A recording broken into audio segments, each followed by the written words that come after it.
Hello, ladies and gentlemen, and investors of all ages. Welcome to the Patty Brennan Show. Whether you have $20 or $20 million, this show is for those of you that want to protect, grow, and use your assets to live your very best lives. My name is Eric Furman, Chief Planning Officer here at Key Financial, and returning as your guest host for this episode of the Patty Brennan Show. Also here in studio once again is our very special guest, PIMCO's Head of Advisor Education, Mr. John Nersesian. John, welcome to the show once again. Thanks, Eric. It's a pleasure to be with you. Absolutely. Well, John, we have a great topic for today. I think we're, on this, which is, unlike some of our other ones, we're kind of going to dispense with any kind of math and formulas and numerical financial things. Advice. Yeah. Yes, exactly right. And we're really going to be talking about an important issue that you and the folks over at PIMCO are really pushing the frontier on, which I think is great. This is really kind of the table side conversations that we would have with clients in the conference room or they might have at their kitchen tables. Right. So I'm really excited today. So what we're going to be talking about is this concept of family wealth planning. Yeah.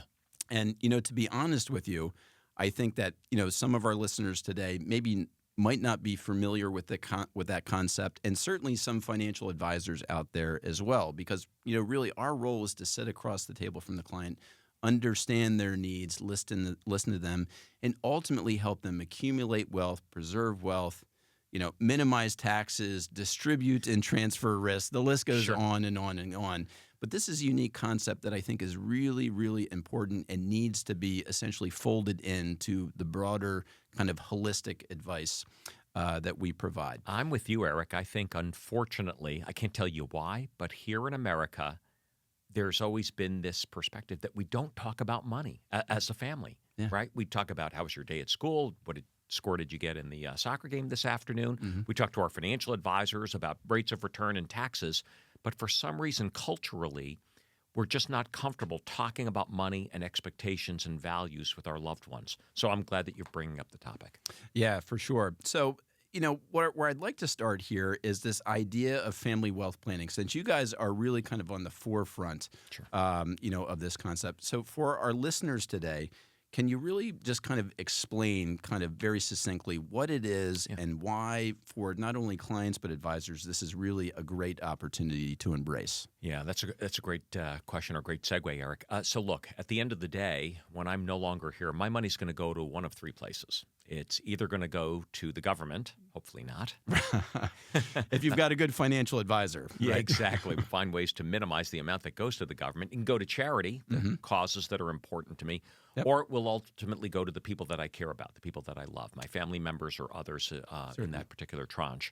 And so the question is when those individuals wind up receiving or inheriting this wealth, whether it's large or small, the question is, are they prepared for it? Mm-hmm. Have we done a better job of not just transferring money, but transferring values, transferring expectations, transferring responsibilities to these individuals? Look, at some point in my life, I'm a little bit less worried about whether or not I have enough money to retire on. I think I've kind of checked that box at age 65. Mm-hmm. What does keep me awake at night, Eric, are two things, and I'll tell you what they are. Their names are Margot and Daniel. And Margot is my 24-year-old daughter, dating some knucklehead over in Rome. And my son Daniel's 28 years old. He works for the Chicago White Sox. Mm-hmm. And at some point, they're going to wind up being the recipients of whatever money we've left behind. Mm. And so the question that I constantly think about, or I'm beginning to think about, is have I done a good job in preparing them? Are they prepared to handle not only the financial responsibility of wealth, but are they emotionally prepared for that particular experience, whether that number is large or small? Will this transference of wealth, will it be a positive impact? Will it have a positive impact in their lives? Or will it potentially lead to some of the negative consequences that you sometimes see with families who do wind up leaving a large bequest to their loved ones? Yeah, so you highlight an important aspect, which is at the end of the day, as the saying goes, you can't take it with you. Bummer. I'm going to find a way to. You're selling me short, buddy. I got a lot of talent. I'm going to find a way to take it with good stuff. Well, hey, let me know if you come up with something. But, in thinking about, this podcast today and this concept of wealth planning, I think we can kind of look back in financial lore, and you can always find these, incredible stories of people that amassed a fantastic fortune and then somehow lost it, or it was dissipated for one reason or another with the passage of time. So, I'd like to kind of get your response, to this, particular situation. So, many people kind of know the story of Cornelius Vanderbilt, known as the Commander. Right. And so forth. University, yeah. Exactly right. So, he had amassed an incredible fortune for his age. I think something north of $100 million, back at the time of his death. He passed roughly 90% of that wealth on to his son, Billy, who then subsequently doubled it in just 9 years before his unfortunate death.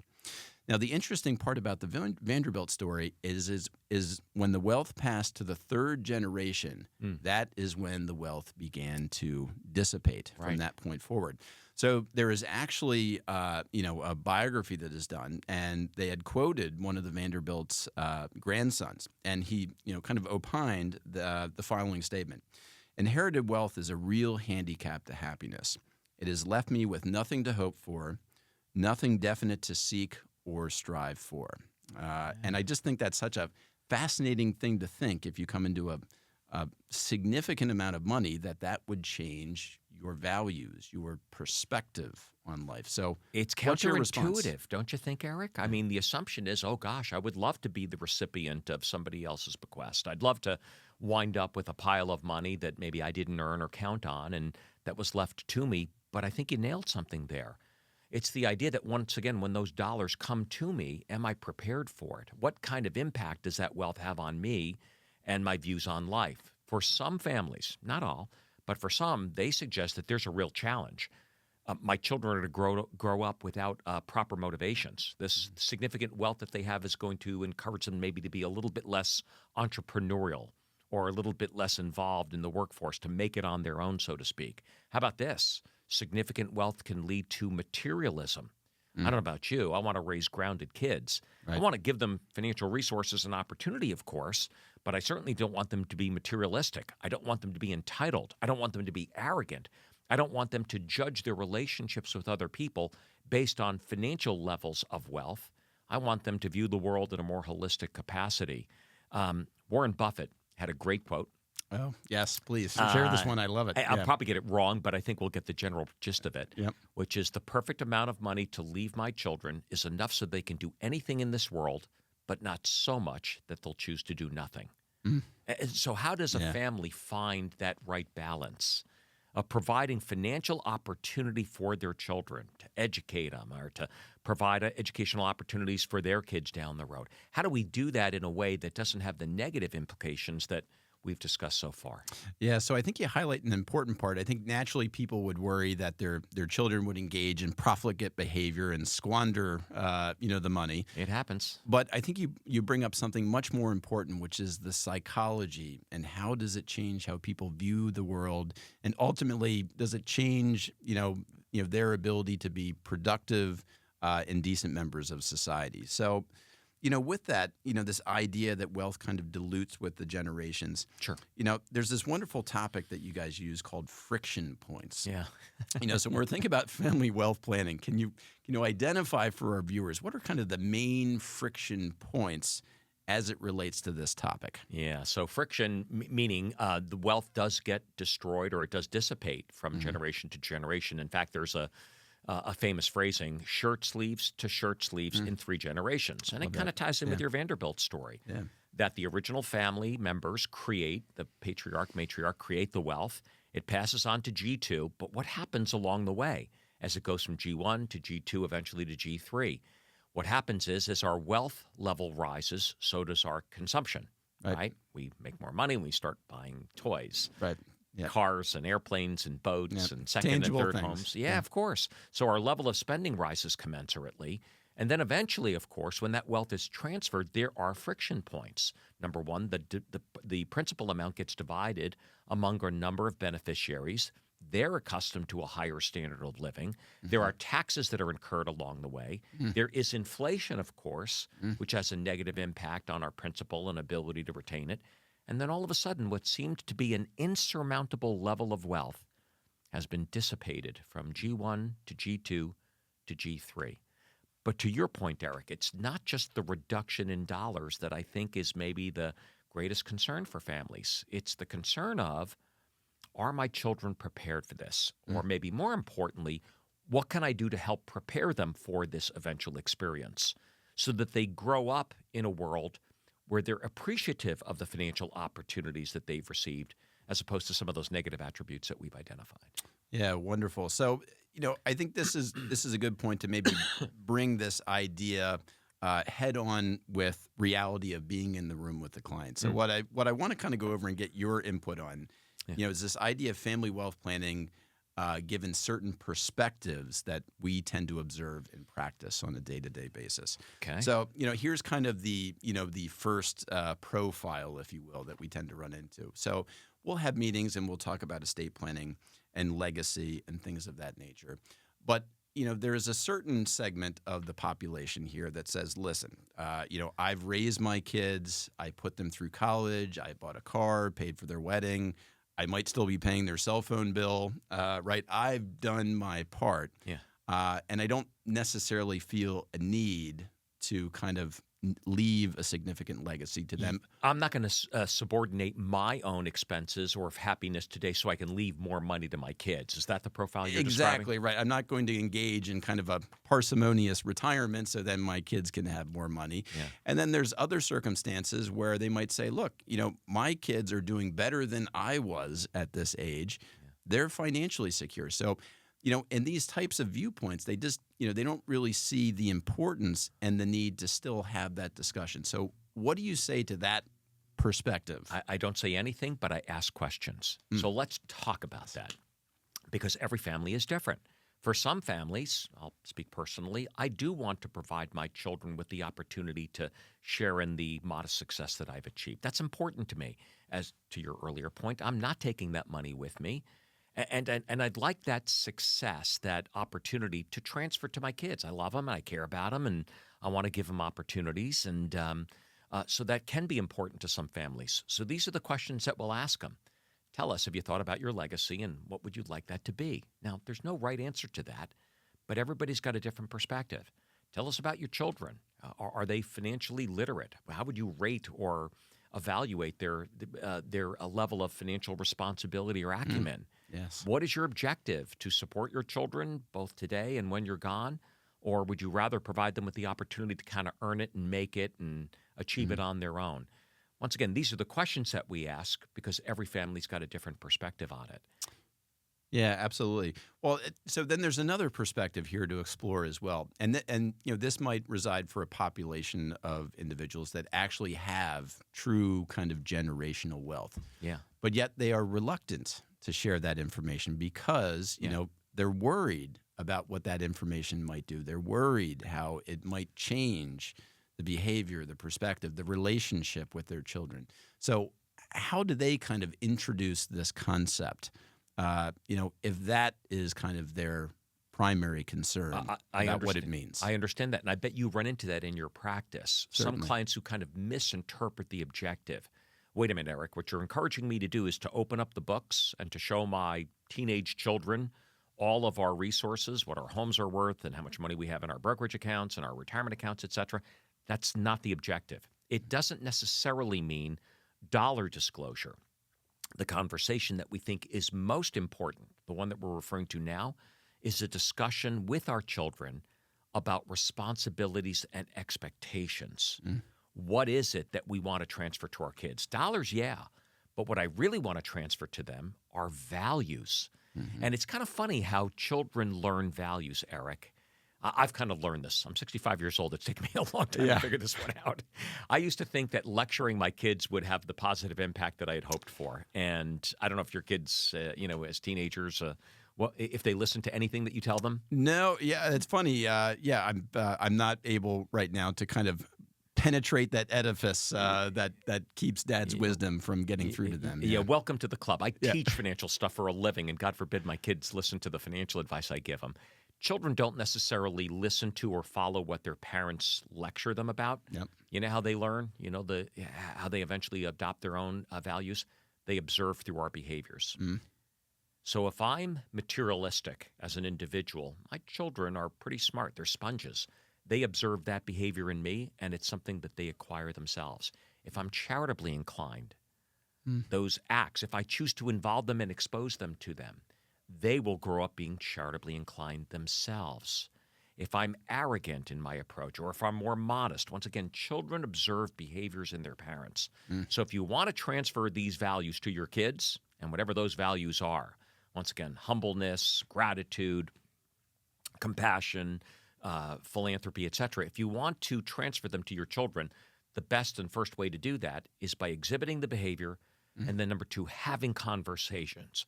Let's break down that wall where we were reluctant to talk about money. My dad came over from Syria at the age of 18. Had no money, he put himself through Columbia University, became the director of research at Bristol Myers. And maybe because of his background or maybe because of the time, we never talked about money. And so I never really had that opportunity to learn about money until I was off on my own. And I kind of look back now suggesting that there were opportunities for me to learn and to prepare, to begin financial preparedness. As you know, I live in the state of Florida part of the year. I live in Illinois as well. But if the IRS is listening, I'm a Florida resident. Yeah. Yeah, exactly. Down in Florida, there is now a requirement that every school must provide a class on financial literacy to their students before they can graduate high school. What a great concept to maybe fill that gap where parents and children haven't had the opportunity to talk about money and expectations and responsibilities. Well, I hope that becomes, more pervasive throughout the education system. But you're exactly right. Most people do not have kind of a personal finance course to just teach them about the basics of investing and so forth. But yet every person, whether they like it or not, cannot opt out of the financial system through a job, a 401k, needing to borrow money, or just opening a checking account. Sure. Everybody has to interact. So your point about education is so powerful. And what a beautiful way to present this, which is it's not about what I say, it's about what I do. Yeah. That is really the key thing. So, certainly and with my household, I'll have to embrace that certainly more often if I'm going to get through to my young kids for sure. Your goal of teaching these lessons or sharing them with your children is incredibly noble. There are a number of lessons that we need to teach our children. I'll share a couple with you now. Yeah. Some key lessons that children need to learn through it. Formal education or the examples that they follow from their parents. First one is sometimes children need to learn how to hear no. So I don't know what your children are like, but they go to the store and they see the candy on the shelf and they want the candy and they bug dad and they're pulling on your jacket. And finally dad says, all right, here, take the candy, gosh darn it, let's stop the negotiations. But children need to learn how to hear no. Yep. Actually, maybe it's the parents who need to learn how to say no. Yeah, But right. children need to learn how to hear no. Number two, the second thing that they need to learn is the difference between wants and needs. Do you want that particular item or do you need it? Yes. Let's help them differentiate between the two. Number three, they need to learn the concept of delayed gratification. If I get it immediately, it's maybe less meaningful to me. I don't learn some of the important lessons in life, which is not everything's available to me as soon as I want it. I'm not going to have every itch satisfied in quick fashion. And then maybe the last lesson is how to make trade-offs. So maybe I'm not in a financial position where I can afford to buy a new car.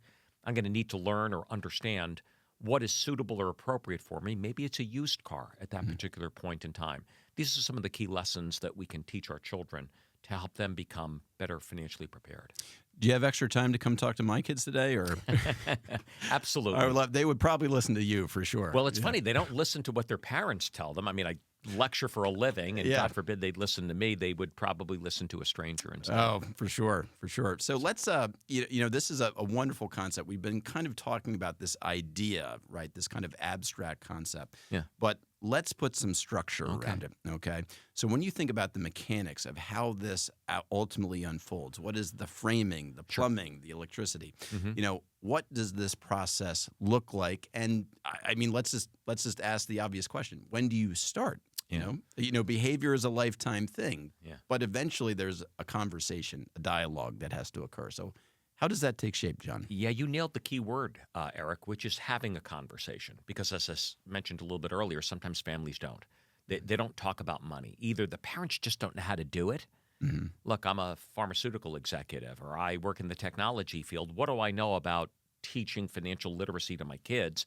Eric, it's important to me, but I'm not sure how I do this, how I go about it, what the first step is. And even if I had a path forward, I'm not comfortable doing it. I'm not sure my kids are going to listen too much from me. So your involvement as a financial advisor to play that important role of bringing this conversation to a family to start the process is critically important. One way to do it is through family meetings, right? So stop and think about this. We get together for dinner. We get together at our kids' soccer game. We get together for significant family events like weddings and births and things of that nature. How about a regular family meeting where we put aside the day-to-day things that we're involved with, the soccer games and the baseball games and the schoolwork and the grades and all those things, and we actually begin to talk about values. We talk about our family. We talk about our legacy. We talk about our longer-term desires. And then we talk about, once again, financial responsibility of the different family members. Because even though all of us are individuals separately, we are also part of, each of us individually, are part of a family legacy, part of a family entity. And each of us have a role in the success of that family entity. A family meeting can be a great way to do it. Appoint a director to run the meeting, have them on a regular basis, provide some learning and some discussion that takes place so we can make some progress, but also include something in there that's fun. Okay. I don't know, maybe we go to a baseball game together or the Sixers-Knicks game tonight. Right. Maybe we wind up going to a wine tasting if it's age appropriate to do so. Right. So that we build memories, we have experiences, we benefit from the enjoyment that we gain by sharing time with people that we care about and we love. Family meetings can be a great way to accomplish that. Yeah, and I like that, how you're pairing it with certain events and different things like that.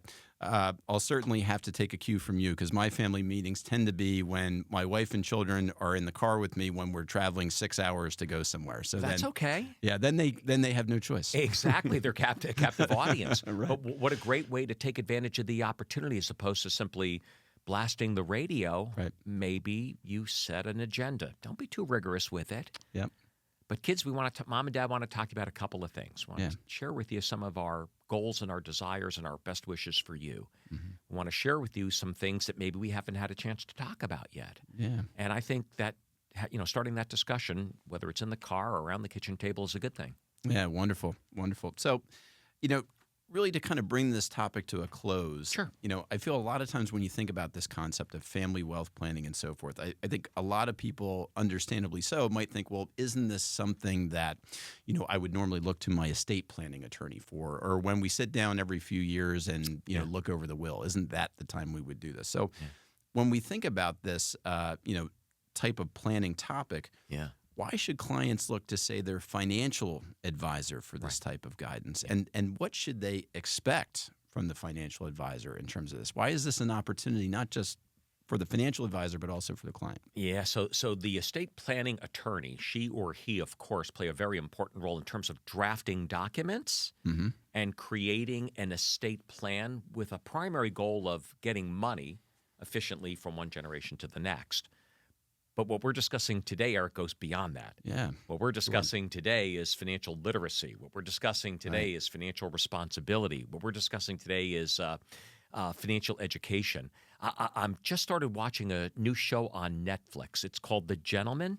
Okay. Have you seen it at all? I have not, no. Okay, so it's about this really wealthy English patriarch who has this beautiful, humongous estate.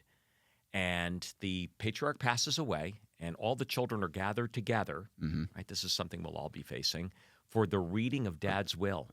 Right. And of course, nobody knows. Nobody knows because they never had the conversation. Yeah. And sure enough, the money went, or the responsibility of managing this family estate went to an unexpected recipient.